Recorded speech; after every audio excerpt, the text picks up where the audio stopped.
Behind the guarded walls of Buckingham Palace, a quiet decision changed the future of the monarchy. Queen Elizabeth II transferred a treasured private estate to Prince William. The move signaled trust in his stewardship and hinted at shifting power within the royal household, leaving members of Camilla's circle uneasy about the direction the crown would take next. Somewhere in the British countryside, nestled between rolling hills and ancient forests, exists a private estate that few outside the innermost circles of royalty have ever seen. This is not Buckingham Palace. Not Kensington Palace. Not Windsor Castle. This estate exists in deliberate obscurity, protected by layers of legal structures, trusts, and traditions that have kept it hidden for generations. The Queen's private estates represent something unique in the modern world. They are not held in the name of the monarchy as an institution. They are held in private trusts, personal possessions. The distinction matters. Profoundly, it means these lands and properties belong to individual monarchs, not to the crown itself. They pass through personal wills and trusts, following lines of inheritance that often surprise even close observers of the royal family. This particular estate has existed for more than a century. Its origins trace back to a time when Britain was at the height of imperial power, when vast landholdings represented not merely wealth, but political authority and influence. The estate was acquired during a different era, consolidated under a different monarch, and carefully protected through the decades that followed. Within its boundaries lie thousands of acres of carefully managed woodland and pasture. Historic buildings dating back centuries stand alongside modern structures built to serve the functional needs of royal life. The archives within those buildings contain documents that chart the private history of the monarchy itself, letters between monarchs, records of decisions made, in private chambers, the intimate details of royal family business conducted far from public scrutiny. The estate served multiple purposes. It was a retreat, a place where the royal family could escape the formality and pressure of official duty. It was a working concern, generating income through agricultural operations and forestry management. It was a repository of historical artifacts and documents spanning generations. And perhaps most importantly, it was a symbol of private sovereignty, a place that belonged entirely to the monarch in their personal capacity, not to the state. For generations, successive monarchs understood their stewardship of these private estates as one of their most sacred responsibilities.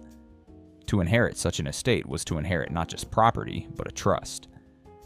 A promise to future generations that these lands would be preserved, protected, and passed forward with the same care that previous generations had shown. In the months following Queen Elizabeth II's passing in September of 2022, the machinery of succession began its careful work.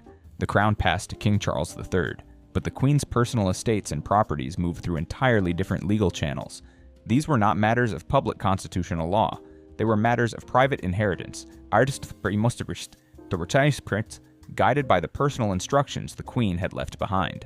The transfer of the estate to Prince William occurred quietly and without ceremony. No official announcement came from the palace. No statement was released to explain the decision. The world's media, focused on the coronation of King Charles and the shifting roles of other senior royals, barely noticed what had happened. But within the palace, the significance was impossible to ignore. The mechanism of this transfer reveals something crucial about how the wealthiest and most powerful families in Britain operate.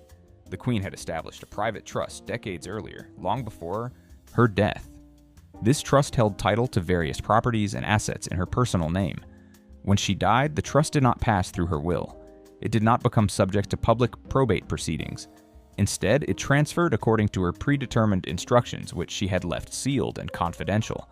The decision to make Prince William the primary beneficiary of this particular estate was the Queen's alone. King Charles III, as the reigning monarch and her eldest son, did not automatically receive it. This itself was remarkable. It demonstrated that the Queen had made a deliberate, considered choice to pass this specific asset to her grandson, rather than to her son, the new king. Senior palace officials who were aware of the transfer reportedly understood it as a clear statement of the Queen's intentions regarding the future. She was not simply distributing property. She was signaling trust. She was placing in William's hands something she considered precious and worthy of his stewardship specifically. Within days of the transfer becoming known to senior palace members, whispers began. Questions were raised. Why William and not Charles? Why this estate specifically? What did the Queen intend to communicate through this choice? For some within the palace, particularly those closely connected to Camilla, the questions carried an edge of concern, even frustration. To understand the Queen's decision, one must understand the relationship between Elizabeth and her eldest grandson. Their connection was not merely familial. It was built upon shared understanding of duty and responsibility. When Prince William was born in June of 1992, Queen Elizabeth held her great-grandson and made a private observation. She said nothing publicly, of course. The Queen rarely revealed her thoughts about such matters. But those close to her understood that she saw in William something essential, a sense of purpose, a recognition of what it meant to be born into this role. Throughout his childhood and young adulthood, William was exposed to the Queen's philosophy of duty in ways his siblings were not. She made time for him. They took walks together at Sandringham. She showed him the private archives. She explained the weight of history and the responsibility that came with wearing the crown. The Queen understood something fundamental about kingship. It is not about power. It is not about privilege. It is about stewardship. It is about receiving something precious from the past and passing it forward to the future in good condition. This understanding shaped how she educated William.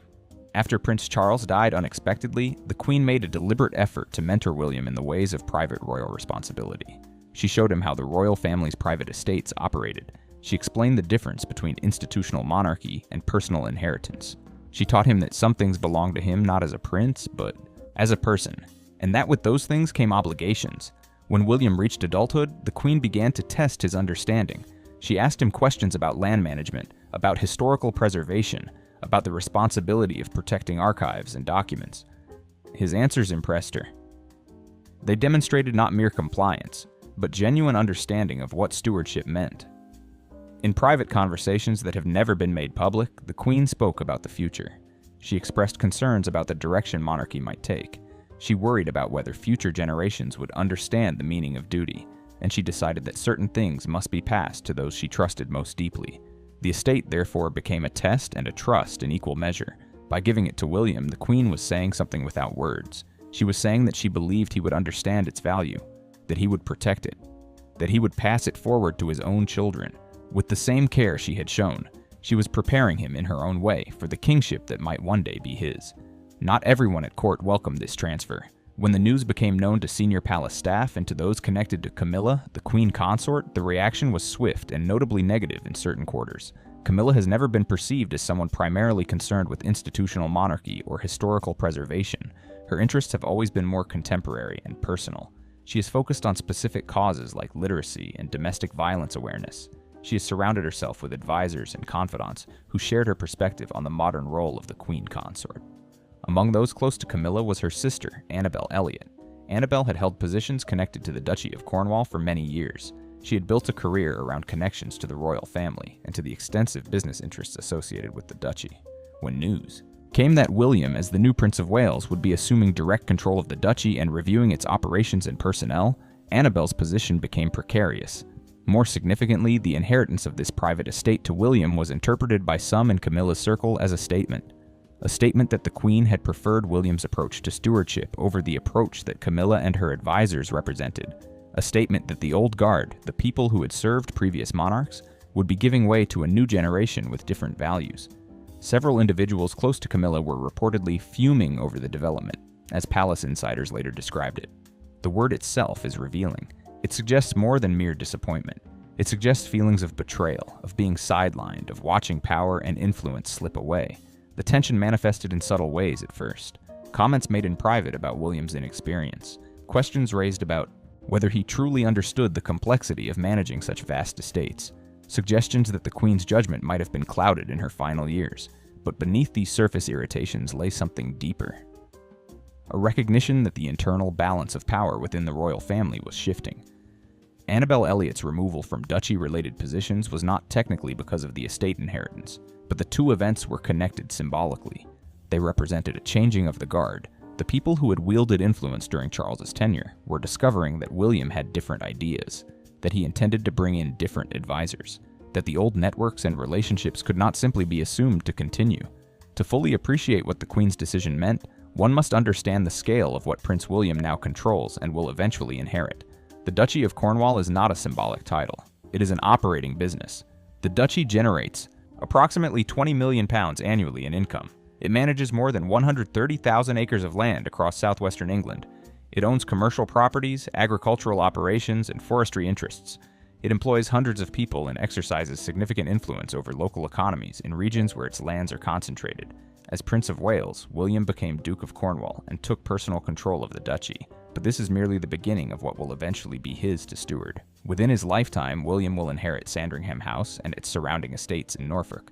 He will inherit Balmoral Castle and the Scottish estates connected to it. These are not merely residences. They are vast landholdings of immense historical, cultural, and financial significance. The Queen's decision to give William the private estate, therefore, was not about that single property in isolation. It was a message about which assets would transfer to him and how he would be expected to manage them. It was the Queen's way of saying that she trusted his judgment, that she believed he would understand the responsibility of stewardship, that she wanted him to learn these lessons now, while she was alive to guide him, rather than discovering them after her death. King Charles III, by contrast, inherited the sovereign's own estates and the properties connected directly to the crown. These are vast in scope, but they carry different expectations. They are assets of the institution, not the person. William's inheritance pattern suggests the Queen wanted him to understand the distinction. She wanted him to comprehend that true power in the British monarchy does not flow from constitutional authority alone. It flows from the control of assets, from the management of lands, from the ability to influence local and national affairs through economic and political power. The financial implications are staggering. William's portfolio of inherited and future inherited properties represents hundreds of millions of pounds in value. The income streams are enormous. The influence is widespread and deep. This is not mere wealth. This is structural power within the British system. Some observers have interpreted William's inheritance and his subsequent actions at the duchy as moves in a strategic game, as if he were consolidating power at the expense of others, as if he were deliberately sidelining people connected to Camilla out of personal animosity. This interpretation misses something crucial. It mistakes the effects of generational change for the products of personal ambition. William is not primarily motivated by a desire to diminish his stepmother or her advisors. He is motivated by a different vision of what the monarchy should be and how its assets should be managed. Where the previous generation saw duchy operations as a source of income and a network of patronage and relationship building, William sees opportunities for sustainability, for environmental responsibility, for economic models that benefit not just the royal family but the communities and lands involved. His decisions about personnel are not acts of revenge. They are acts of stewardship conducted according to his understanding of responsibility. When he chooses new advisors and new directions, he is not acting against Camilla or her circle. He is acting for what he believes is right. The Queen understood this. She recognized in William an inclination toward duty that was perhaps deeper and more serious than what she saw in some other family members, not because he was better in some moral sense, but because his understanding of what the crown meant seemed to align more closely with her own. The inheritance of the private estate was therefore not a punishment to anyone. It was a gift to William, an offering of responsibility, a trust placed in his hands with the expectation that he would honor it. What we are witnessing in retrospect is the preparation of a future king, not through formal announcements or obvious mechanisms, but through the quiet transfer of assets and the careful mentoring of a young man who will one day need to navigate the complex machinery of modern monarchy. The Queen's decision reveals something about how royal families actually operate at the highest levels, not through dramatic confrontations or public disputes, but through the movement of assets and the transfer of trust, through the quiet decisions made in private chambers about who deserves what and why. The tension that rippled through the palace when this inheritance became known demonstrates something equally important, that the royal family, despite its gilded image and ceremonial splendor, contains genuine disagreements about values, about direction, about what the monarchy should become. William represents a different generation, a generation that came of age with environmental consciousness, with awareness of social responsibility. With an understanding that privilege carries obligations, his approach to stewardship will be different from that of his predecessors, not better or worse, simply different. When William eventually becomes king, the groundwork laid through his inheritance and management of these estates will have prepared him. He will not be stepping into a role he does not understand. He will have spent decades learning the responsibility of stewardship. He will have developed his own philosophy of how power should be exercised and for what purposes. The future King William V will inherit a monarchy that has been shaped by his choices, his values, and his understanding of duty. The estates he controls now, including the Queen's gift to him, will be the laboratories in which he develops the leadership that the nation will eventually depend upon. And perhaps that was the Queen's intention all along, not to divide the family or to demarcate winners and losers, but to invest in the future, to place in the hands of someone she trusted the raw materials of power, and to trust that he would know what to do with them,